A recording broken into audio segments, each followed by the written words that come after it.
We talked about when to claim your Social Security. Now I want to talk about the part of that very same decision that isn't really about you at all. It's about whoever you leave behind. So let me tell you something that catches more married couples off guard than almost anything else I see. Right now, if you're married, 2 Social Security checks coming in to your house every month, yours and your spouse's. But the day that one of you passes away, the survivor does not keep both. They keep the larger of the 2, and the smaller check simply stops. So let's take a look at how this would work. Say a husband collects $2,400 a month, and his wife collects $1,200, together $3,600 coming into that home. He passes away, and from that month on, she keeps his $2,400, the larger one, and her own $1,200 simply ends. $3,600 becomes $2,400. A third of the household income is gone in the same season that she's burying her husband. And it gets worse before it gets better because of something that nobody warned her about. The year after she loses him, she usually goes from filing taxes as a married couple to filing as a single person. And the single tax brackets are far less forgiving. So at the very moment her income drops, the tax rate on what's left can actually climb.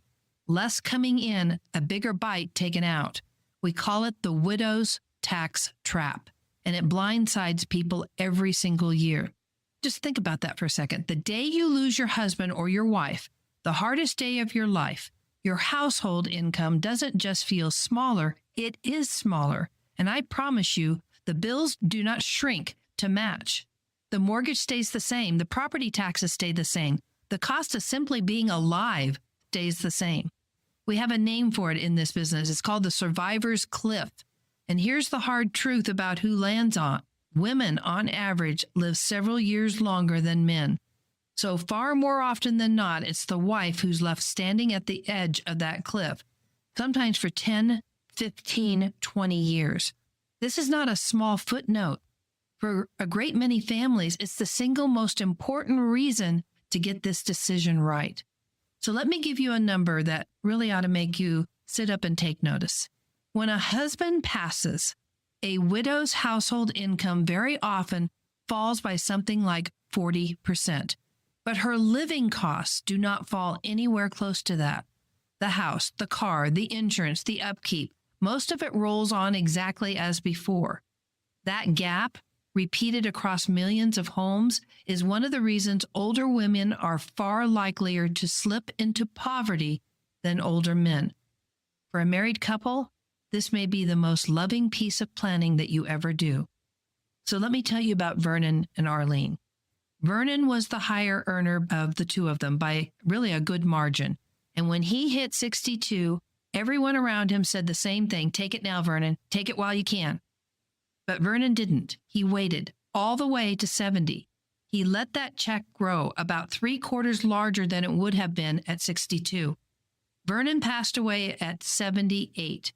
And Arlene, she's 81 now, lives on Vernon's check, the big one, the one he waited for, every single month for the rest of her life. Now picture the other version of that story. Say Vernon had listened to the crowd and grabbed his check early. He'd have enjoyed a few more years of a smaller paycheck. Then Arlene, she would have spent her 80s and beyond living on that permanently shrunken amount. Same man, same love for his wife, but 2 completely different futures for the woman he left behind. And the only difference was the age on the day he filed. Picture the dollars side by side. In the world where Vernon waited, Arlene's monthly check today is that larger patient amount. Comfortable, steady, enough.